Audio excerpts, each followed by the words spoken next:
안녕하세요. 공간산책입니다. 공간산책 구독자님들, 설 명절 잘 보내셨나요? 맛있는 것도 많이 드셨겠죠? 이번 명절은 비교적 짧은 편이라 아쉬운 마음도 많이 드는데요. 즐거웠던 명절도 이제 끝났으니 하루빨리 일상으로 복귀해야 하는데 아침에 일어날 때마다 하루만 더 쉬고 싶고 저만 그런 건 아니겠죠? 유럽은 여름 휴가가 한 달씩 되고 중국도 춘절엔 한 달씩 쉰다는데 자기가 유튜브 하고 싶어서 하는 거면서 엄살은 그렇게 쉬고 싶으면 영원히 은퇴하고 싶다는 말인가? 아, 절대 아닙니다. 은퇴라니요. 제가 무슨 소리를. 아직 소개해드리고 싶은 산책길이 52만 3,692군데나 남았답니다. 오늘은 서울 지하철 4호선 한성대 입구역 6번 출구에서 인사드리겠습니다. 오늘 목적지는 출구로 나와 직진해서 마을버스를 타면 되는데요. 여기 지난번에 다녀온 북악 하늘길 가는 길 아닌가? 아니 한 달도 안 되어서 같은 곳을 또 가는 건 아니지 않아요? 진짜 은퇴하고 싶은가 보네. 아, 그럴 리가요. 북악 하늘길로 가는 코스는 맞지만 오늘은 삼성교 성북문화원 정류장에서 성북 03 버스를 타고 갈 겁니다. 북악 하늘길은 성북 01 버스를 탔었죠. 여러분, 저 은퇴 안 할 거예요. 성북 03 버스가 왔습니다. 오늘 산책할 곳은 발전에 발전을 거듭한 서울 도심 속에서 시간의 흐름이 멈춰버린 것만 같은 서울의 마지막 달동네라고도 불리는 마을을 산책할 예정인데요. 좁은 골목이 많지만 전체적으로 평탄한 길이라 산책하기에도 좋고 어렸을 적 동네 풍경이 아직도 고스란히 남겨져 있어 많은 이야기가 담겨 있는 곳입니다. 목적지까지는 버스를 타고 7분 정도 걸렸는데요. 북정마을 삼거리 정류장에서 하차하면 됩니다. 오늘 산책할 첫 번째 코스는 정류장 이름에서도 알 수 있듯이 북정마을입니다. 성북구에 위치한 북정마을은 서울의 급격한 변화와는 상관없이 아직까지도 서울의 7, 80년대 옛 모습을 그대로 간직하고 있는 동네입니다. 마을에는 노인층이 많지만 젊은 예술가들도 모여 살고 있다고 하더라고요. 마을 입구에 그려진 지도를 보면 한눈에 알 수 있듯이 북정마을은 작고 아담해서 오래된 골목길 사이사이의 그 분위기와 정취를 느끼면서 산책하기 좋은 곳입니다. 저는 오늘 골목길을 돌아다니며 북정마을의 분위기를 보여드리려고 하는데요. 제가 산책했던 코스로 가셔도 되지만 마을을 둘러보는 것은 코스가 중요한 건 아니니 마을 입구에 있는 지도를 보시고 원하시는 방향으로 산책하셔도 좋을 것 같습니다. 저는 반시계 방향으로 마을을 돌아볼 예정입니다. 북정마을은 주택가로 이루어져 있어서 평일 아침은 길에 사람이 거의 없었는데요.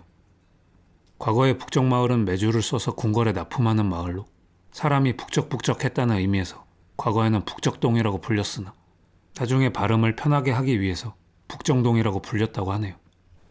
확실히 북적마을보다는 북정마을이 부르기 편한 것 같습니다. 북정마을은 북쪽 마을 같기도 하니까요.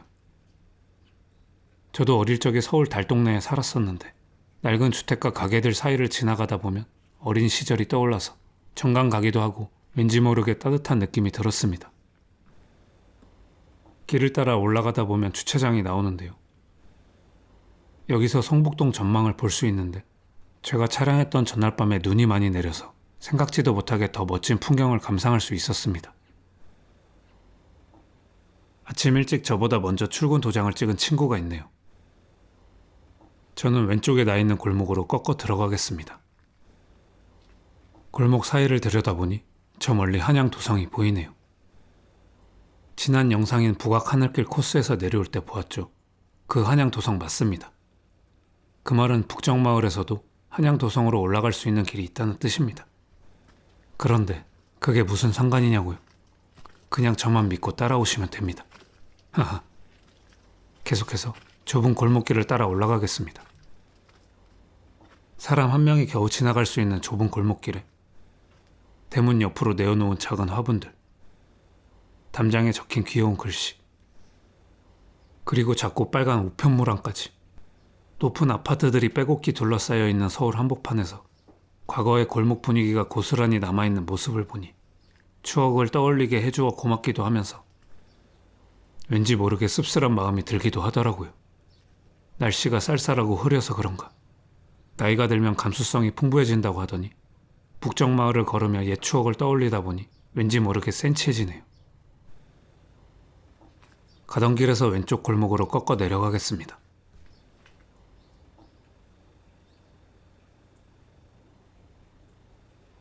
계속 길을 따라 내려갑니다. 골목 끝까지 내려오면 도로와 다시 만나게 되는데요. 오른쪽으로 꺾어 올라가겠습니다. 이런 고드름을 다시 볼 줄이야. 어릴 때 시골에서 고드름 먹어본 적이 있는 것 같은데 지금은 미세먼지가 가득하겠죠? 아무리 우리가 추억에 젖었지만 고드름만큼은 안 먹는 걸로 하겠습니다. 저는 왼쪽에 있는 집들 중 베이지색과 하늘색 집 사이길로 들어갈 건데요. 이 길로 가다 보면 아까 말씀드린 한양 도성길로 넘어갈 수 있거든요. 길을 따라 계속 올라가다 보면 한양 도성이 더 가까이 보입니다. 그래서 한양 도성길을 산책하시다가 이쪽 길을 따라 북정마을로 내려오셔서 산책하시는 분들도 많으시더라고요. 갈림길에서는 왼쪽 방향으로 가고 계속 올라가다 보면 이렇게 한양 도성과 만나게 됩니다.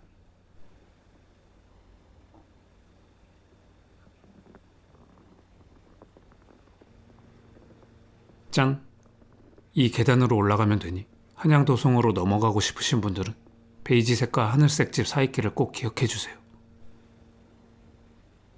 2월 초 날씨가 꽤 따뜻해서 얼마 전까지만 해도 이제 슬슬 봄이 오려나 했더니 간밤에 생각보다 눈이 많이 와서 놀랐거든요. 올겨울 눈이 참 많이 왔는데 눈을 좋아하기는 하지만 이번엔 너무 자주 오다 보니 눈 내릴 때의 설렘이 조금은 사라지더라고요. 눈에게는 좀 미안한 말이지만요. 그래도 이런 귀여운 눈사람을 보니 눈이 사람들을 행복하게 해주는 건 부정할 수 없는 사실이긴 합니다. 아참, 제가 한양도성으로 넘어가는 길을 설명드리긴 했는데 참고로 저는 한양도성으로 넘어가지는 않을 거고 북정마을에서 다른 코스로 갈 예정입니다. 저도 양심이 있는데 다녀온 지 한 달도 안 된 코스를 또 가는 건 솔직히 좀 그렇잖아요. 하하. 왔던 길로 다시 내려가겠습니다. 도로와 만나면 왼쪽으로 꺾어 계속 길을 따라 올라가겠습니다. 북정 경로당 버스 정류장이 보이면 마을을 거의 한 바퀴 돈 셈인데요. 이처럼 북정마을은 골목길 사이와 도로를 오가며 산책하기 좋은 아담한 마을이니 오래된 골목길을 산책하며 과거 추억들을 떠올려 보실 수 있는 시간이 되셨으면 좋겠습니다. 버스 정류장 옆에는 표지판과 함께 아래로 내려가는 계단이 나오는데요. 이 계단을 따라 내려가겠습니다. 내려가다 보면 오른쪽에 비둘기 쉼터가 나옵니다. 비둘기 쉼터는 독립운동가인 김광섭 시인의 작품 성북동 비둘기를 기념하여 만든 곳으로 북정마을에서 산책 후 잠깐 쉬어가기 좋은 곳입니다. 물론 오늘은 눈이 쌓여 있어 쉬어가지는 못하고 구경만 하고 가야겠네요. 쉼터에는 작은 책방도 있어 누구나 편하게 이용할 수 있으니 산책에 참고 부탁드리겠습니다. 비둘기 쉼터를 나와 계단을 따라 계속 내려가겠습니다. 좁은 골목을 따라 내려가다 보면 갈림길과 함께 표지판이 하나 보이는데요. 다음 산책 코스가 표지판에 보이는 만해 한용운 시무장이긴 하지만 시무장으로 가기 전에 잠깐 들렀다 갈 곳이 있어 왼쪽으로 꺾어가겠습니다. 계속 길을 따라 걷다 보면 데크 계단이 나오는데요. 데크 계단으로 계속 올라가면 됩니다. 운동기구가 있는 작은 쉼터를 지나서 계속 올라가다 보면 올라가는 길 펜스 뒤로 독특한 식물이 보입니다. 마치 물감을 칠한 것처럼 붉은색인 이 식물은 흰말채 나무인데 선명한 붉은색 때문에 이렇게 눈 오는 날의 흰색과 대비되어 더 아름답게 보입니다. 하필 오늘 눈이 와서 더 멋진 풍경을 볼 수 있었네요. 계속 올라가다가 이 정도면 조금 높이 온 것 같은데 라는 느낌이 들 때 뒤를 돌아보면 이렇게 성북동 전체를 조망할 수 있는데요. 저는 이 지점의 전망이 참 멋지더라고요. 아파트로 가득한 서울 도심 전망과는 다르게 주택들이 모여 있어 조금 덜 답답해 보이기도 하고, 물론 건물이 빼곡히 차 있어 완전히 답답하지 않다고 하면 거짓말이지만 그래도 눈 내린 북악산과 어우러진 성북동의 풍경은 여기가 서울이 맞나 싶은 생각이 들더라고요.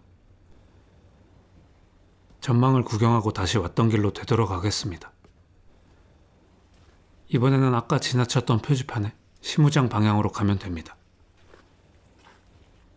연등을 따라 내려가다 보면 시무장 문패가 나오는데요. 관람 시간은 9시부터 6시까지입니다. 시무장은 만해 한용운 선생이 짓고 기거했던 곳으로 수행하는 단계를 소를 찾는 것에서 비유한 시무도의 시무에서 유래했다고 합니다. 그리고 시무장은 특이하게 북향으로 지어졌는데요. 조선 총독부와 등지기 위해 방향을 북향으로 지었다고 합니다. 집을 북향으로 짓는 건 거의 본 적이 없는 것 같은데 자신의 집을 지을 때마저도 한용운 선생이 얼마나 조국과 민족의 독립을 염원하였는지 그의 굳은 의지가 느껴지는 공간이었습니다. 하지만 아쉽게도 한용운 선생은 광복을 1년 앞둔 1944년에 돌아가셨다고 하네요. 시무장은 내부 관람이 가능한데요. 님의 침묵, 다들 아시죠? 님의 침묵 시집과 함께 한용운 선생의 연보와 그 밖의 다양한 자료들을 관람할 수 있으니 참고해주세요. 집 전체는 검소하고 소박한 형태로 지어져 있어 시무장을 산책하는 것만으로도 그 시대 한용운 선생의 굳은 면모를 느낄 수 있었습니다. 제가 산책했던 날에는 다른 방문객이 없어서 잠깐 툇마루에 앉아 쉬었었는데요. 북향 탓인지 조금은 어둡고 서늘한 공간이었지만 그럼에도 불구하고 시무장이 지어진 역사를 알게 되니 왠지 모르게 마음이 고요하고 차분해지는 기분이었습니다. 시무장을 나와 다시 길을 따라 내려가겠습니다. 오른쪽으로 내려가서 계단을 따라가다 보면 대로와 만나게 되는데요. 여기서 지하철역으로 가시고 싶으신 분들은 앞에 보이는 버스 정류장에서 한성대 입구역 혹은 해화역으로 가는 버스를 타실 수 있습니다. 저는 다른 코스를 더 산책하고 지하철역까지 걸어갈 예정이라 길을 따라 계속 직진하겠습니다. 대로를 따라 걷다 보면 반대편에 성북구립미술관이 보이는데요.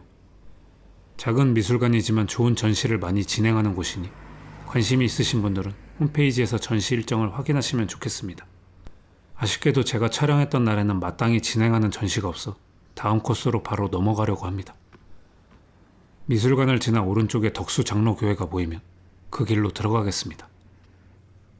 길 끝까지 올라가면 바로 다음 목적지가 나오는데요. 이곳은 성북동 이종석 별장인 일관정입니다. 관람 시간 참고해 주시고요. 구독자님들 혹시 이종석을 아시나요? 저는 이곳에 와보기 전까지는 전혀 누군지 몰랐었는데요. 이 멋진 집을 지은 이종석은 조선시대의 새우젓 장사를 통해 큰 부호가 된 사람으로 이곳은 이종석이 별장으로 쓰기 위해 지은 한옥이라고 합니다. 얼마나 새우젓이 맛있었으면 젓갈을 팔아 부호가 될 수 있었을까요? 저도 그 새우젓 보쌈이랑 같이 먹어보고 싶네요. 오늘은 제가 이종석 별장의 첫 손님인 것 같은데요. 이곳은 별장으로 지어진 만큼 사람이 거주하는 일반 가옥이 아니므로 안채와 행랑채 두 곳으로 구성되어 있다고 합니다. 조선시대에는 여기로 놀러온 사람들이 많았을 것 같네요. 확실히 부잣집이라 그런지 별장으로 지어졌음에도 조금 전에 방문했던 시무장과는 느낌이 많이 다르더라고요. 훨씬 화려한 분위기입니다. 이종석 별장 툇마루에서도 잠깐 앉아 있었는데요. 이곳에서는 일제강점기의 민족적 굳은 기계는 느껴지지 않았지만 그 시대 부호들의 호화로운 삶과 함께 멋진 풍경을 감상하며 쉬어가기에는 좋았습니다. 가옥을 나와 왔던 길로 되돌아가서 다시 대로를 따라 내려가겠습니다.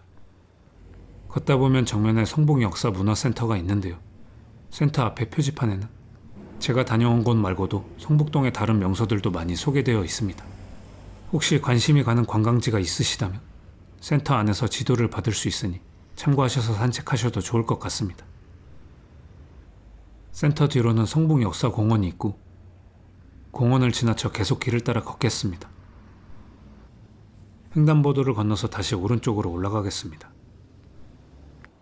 서울 왕돈가스 본점 옆으로 왼쪽 사이길 입구에 표지판이 보이는데요. 네, 저의 마지막 목적지는 해화문입니다. 사이길로 들어가겠습니다. 해화문으로 가는 길에는 한양 도성이 부분적으로 남아있는데요. 원래 도성이 쭉 이어진 구간이었지만 말도 안 되게 훼손되거나 멸실된 부분이 많더라고요. 일본 이 나쁜 씨. 경신중고등학교를 지나서 계속 걷다 보면 해암은 경신중고 구간에서 가장 도성이 잘 보존되어 있는 구간을 볼 수 있습니다. 생각보다 너무 적어서 아쉽더라고요.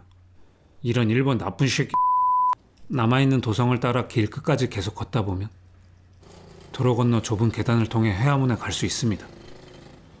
저는 해화문에 가기 전 가까운 마지막 장소를 들렀다 가기 위해 오른쪽으로 가려고 하는데요. 바로 한양도성 해화동 전시 안내센터가 있기 때문이죠. 여기서 70m만 가면 되니 여기까지 온 김에 절대 안 가볼 수가 없습니다. 돌담이 끝나는 지점에서 우측에 있는데요. 관람료는 무료이며 개방 시간은 화면 참고 부탁드립니다. 한양도성 해화동 전시 안내센터는 옛 서울시장 공관이었다고 하네요. 현대적이고 예쁜 건물입니다. 이곳은 공간 산책의 지난 영상인 낙산 성곽길 아래 한양도성 박물관처럼 한양도성에 관해 전시되어 있습니다. 그중 순성길에 대한 내용이 인상 깊었는데요. 조선시대에는 한양도성을 따라 걷는 풍습이 있었는데 이를 순성이라고 불렀다고 합니다. 초기의 순성은 치안 유지를 위해 시작되었지만 18세기에 와서는 풍류의 개념으로 확장되었다고 하네요. 사람들이 성곽을 따라 돌며 경치를 즐기고 소원을 빌기도 하면서요. 요즘 우리들도 한양도성길을 산책하면서 경치를 즐기고 또 휴식을 취하는 모습이 조선시대나 지금이나 다르지 않다고 느꼈습니다. 조선시대에도 산책, 즉 순성은 일상의 활력소였겠죠. 공간 순성이네요. 안내센터를 나와 왼쪽으로 꺾어 아까 보았던 계단으로 올라가면 정말 오늘의 마지막 코스인 해화문이 눈앞에 보입니다.